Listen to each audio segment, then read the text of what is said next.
are back on Tip Tuesday with our fan favorite, Dr. Wilson. Today, he's going to tell us about the ins and outs of spinal stenosis. So spinal stenosis is a narrowing of the spine. Stenosis is actually Latin for narrowing. It's a narrowing of the spine due to arthritis that is accumulated in the spine. It will typically cause two sets of symptoms. One is what we call neurogenic claudication.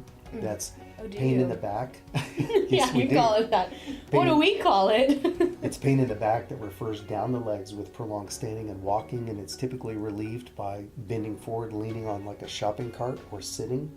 And then the other symptom that we get is what we call radiculopathy, and that's pain in the buttock area that refers down the leg to the foot, like sciatica. Okay. So the treatment for that typically is conservative at first. We start with anti-inflammatory medications. We'll typically put patients on an anti-inflammatory diet and then a series of exercises and chiropractic care to try to manage the symptoms. If that doesn't work, then we progress to steroid injections in the lumbar spine.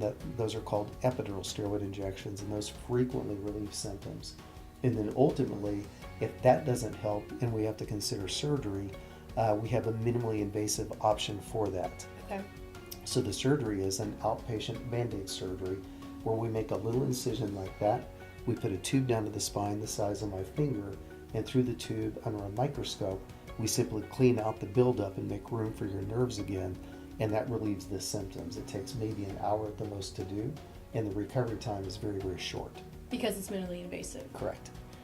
If you're suffering from any of those symptoms, don't deal with the pain when you can come in and we can start with conservative care, and then ultimately leads to it.